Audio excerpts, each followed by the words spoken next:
ഇടയധർമ്മത്തെക്കുറിച്ച് പറയുന്ന ക്രിസ്തുവിൻ്റെ ബോധ്യങ്ങൾ നിറഞ്ഞു നിൽക്കുന്ന സുവിശേഷ ഭാഗമാണ് നമ്മളിന്ന് വായിച്ച് കേൾക്കുന്നത്. കാര്യം, ക്രിസ്തു എന്ന് പറയും, ഞാനാണ് നല്ല ഇടയൻ. യഥാർത്ഥത്തിൽ യേശു നല്ല ഇടയനാണോ? ധർമ്മം കൊണ്ടും ജന്മം കൊണ്ടും അങ്ങനെ ഒരു ആടുകളുമായി ബന്ധപ്പെട്ട ഒരു ജീവിത സാഹചര്യത്തിലല്ല ക്രിസ്തു ജനിച്ചതും വളർന്നതും. അവൻ മരപ്പണിക്കാരൻ്റെ മകനായിട്ടാണ് ഈ ഭൂമിയിൽ പിറന്നത്. അങ്ങനെയാണെങ്കിൽ ഈ ഇടയധർമ്മം ക്രിസ്തുവിൻ്റെ ജീവിതവുമായി വലിയ ബന്ധമില്ല. എന്നിട്ടും എന്തുകൊണ്ട് ക്രിസ്തു ഞാനാണ് നല്ല ഇടയനെന്നും ഞാനാണ് ആടുകളുടെ വാതിലെന്നൊക്കെ പറഞ്ഞത്? അതിന് കാരണമുണ്ട്. യോഹന്നാന്റെ സുവിശേഷം നമ്മൾ വായിക്കുമ്പോൾ ക്രിസ്തു പലയിടങ്ങളിലും ഞാനെന്നൊരു വാക്ക് പറഞ്ഞുകൊണ്ട് തന്നെ പല രീതിയിലും കണക്ട് ചെയ്യുന്നുണ്ട്. ഞാനാണ് ലോകത്തിൻ്റെ പ്രകാശം, ഞാനാണ് വഴിയും സത്യവും ജീവനും, ഞാൻ മുന്തിരിവള്ളിയും നിങ്ങളതിലെ ശാഖകളും, ഞാൻ ജീവനും പുനരുത്ഥാനവുമാണ്. ഇങ്ങനെ ഞാനെന്ന് പറഞ്ഞ ഒത്തിരി കാര്യങ്ങൾ ക്രിസ്തു പറയും. അതിൽ 10-ാമത്തെ അധ്യായം 7-ാമത്തെ വാക്യത്തിൽ ക്രിസ്തു ഒരു വാക്ക് പറയും, ഞാനാണ് ആടുകളുടെ വാതിൽ. ഇതൊരു കണക്ഷനുണ്ട്. കാര്യം, അന്നത്തെ സാമൂഹ്യ പശ്ചാത്തലം നമ്മളിതിൽ മനസ്സിലാക്കണം.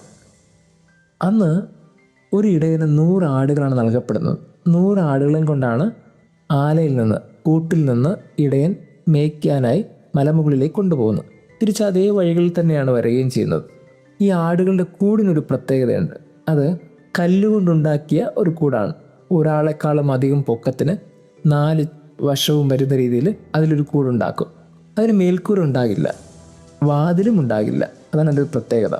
വാതിൽ ഭാഗത്ത് ഇടയൻ നിൽക്കും. അങ്ങനെ വരുമ്പോൾ ഇടയൻ ചെയ്യുന്ന ഒരു കാര്യം, ഇടയനൊരു പ്രത്യേക ശബ്ദം ഉണ്ടാക്കും. കുറേ ഇടയന്മാരുണ്ട്, കുറേ ആടുകളും ഒരുമിച്ചുണ്ട്. ഇങ്ങനെ എല്ലാവരും ഒരുമിച്ച് വരുമ്പോൾ ഇടയനൊരു പ്രത്യേക ശബ്ദം ഉണ്ടാക്കുമ്പോൾ ആ ശബ്ദം കൃത്യമായി ആടുകൾക്ക് മനസ്സിലാവും. അങ്ങനെ ആടുകൾ ഇടയൻ്റെ അടുത്തേക്ക് വരും. അങ്ങനെയാണ് ഓരോ ആടുകളെയും ആലയിലേക്ക്, കൂട്ടിലേക്ക് ഇടയൻ കയറ്റിവിടുന്നത്.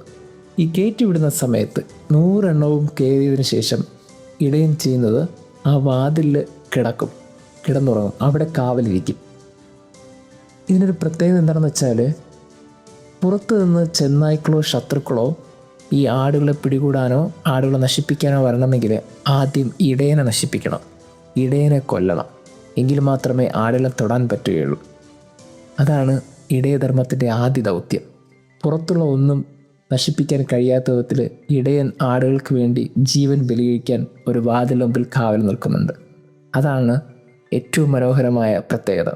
നമ്മുടെയൊക്കെ വീടുകളിൽ പണ്ട് ഈ കട്ടിളപ്പടിക്ക് മുകളിൽ ഒരു വാക്യം കാണപ്പെടുമായിരുന്നു. ഇപ്പോൾ ഒത്തിരി കുറഞ്ഞിട്ടുണ്ട്. ആ വാക്യം ഇങ്ങനെയാണ്: യേശു ഈ ഭവനത്തിൻ്റെ രക്ഷകൻ. അത് കട്ടിളപ്പടിക്ക് മുകളിൽ ഇങ്ങനെ എഴുതി വയ്ക്കുമ്പോൾ അതൊരു സംരക്ഷണത്തിൻ്റെ സൂചനയാണ്. ഇവനാണ് ഈ വീടിനെ നയിക്കുന്നത്. ഈ കട്ടിളപ്പടിക്കകത്ത് പുറത്തുനിന്ന് എന്ത് വന്നാലും ഈ ക്രിസ്തു ബോധ്യമുള്ളത് മാത്രമേ അകത്ത് വരാൻ പാടുള്ളൂ. ക്രിസ്തുവിന് നിരക്കാത്തൊന്നും ഇതിനകത്ത് വരാൻ പാടില്ല. അതൊരു ഓർമ്മപ്പെടുത്തലായിരുന്നു. വീടിനുള്ളവർ തന്നെ പുറത്തുനിന്ന് അകത്തേക്ക് വരുമ്പോൾ ആലോചിക്കണം, ക്രിസ്തുവിന് നിരക്കാത്ത എന്തെങ്കിലും ഞാൻ ഇതിനകത്ത് കൊണ്ടുവരുന്നുണ്ടോ? അങ്ങനെ ഉണ്ടെങ്കിൽ ആ വീടിൻ്റെ പുറത്ത് തന്നെ ഉപേക്ഷിച്ചിട്ട് വേണം അകത്ത് വരാനെന്നൊരു ഓർമ്മപ്പെടുത്തൽ നൽകുന്നുണ്ട്. പുറത്തുള്ള മോശമായ ഒന്നിനെയും അകത്തേക്ക് കടക്കാൻ കഴിയാത്ത വിധത്തിൽ ഒരു വാതിലിൻ്റെ അടുത്ത് ഒരു ഇടയൻ കാവൽ നിൽക്കുന്ന ഒരു രംഗം. അതാണ് ഇടയധർമ്മത്തിൻ്റെ ഏറ്റവും വലിയ പ്രത്യേകത.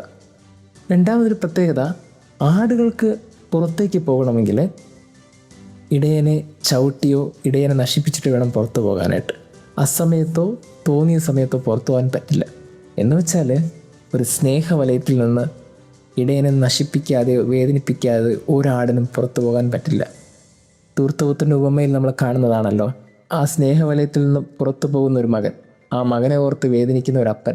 ഇങ്ങനെ സ്നേഹവലയത്തിൽ നിന്ന് പുറത്തു പോകാൻ പാടില്ല എന്ന് ഓർമ്മിപ്പിച്ചുകൊണ്ട് ഒരു അപ്പനവിടെ കാവലിരിക്കും. ഇതൊരു ഓർമ്മപ്പെടുത്തലാണ്. ഒരു വീടിനകത്തുള്ള മനുഷ്യർ പോലും പുറത്തുള്ള എന്തിനേയും ആകർഷിച്ചുകൊണ്ട് പുറത്തു പോകാൻ പാടില്ല. ഒരു സ്നേഹവലയത്തിൽ നിന്ന് നിങ്ങൾ അകന്നു പോകും മുമ്പ് നിങ്ങൾ ഓർക്കണം, നിങ്ങൾക്ക് വേണ്ടി വാതിൽ കാവൽ നിൽക്കുന്ന ഒരു ക്രിസ്തു നിങ്ങൾക്കുണ്ട്. ഇത് എല്ലാ വീടുകൾക്കുള്ളൊരു സൂചനയാണ്.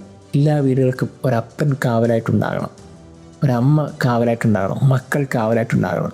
പരസ്പരം ആ സ്നേഹവലയത്തിൽ നിന്ന് നഷ്ടപ്പെടുന്നില്ല എന്ന് ഉറപ്പ് നൽകാൻ കഴിയുന്ന വിധത്തിൽ ആ സ്നേഹബന്ധത്തിൽ ആഴപ്പെട്ട് ജീവിക്കണം. അതാണ് ക്രിസ്തുവിൻ്റെ ഇടയധർമ്മം ഓർമ്മിപ്പിക്കുന്ന ഏറ്റവും മനോഹരമായ കാര്യം. സ്വന്തം ജീവൻ നഷ്ടപ്പെടുത്തിപ്പോലും സൂക്ഷിക്കേണ്ട സ്നേഹത്തിൻ്റെയും കരുതലിൻ്റെയും വാത്സല്യത്തിൻ്റെയും ഓർമ്മയാണ് ഈ ഇടയഞ്ഞാർ നൽകുന്നത്.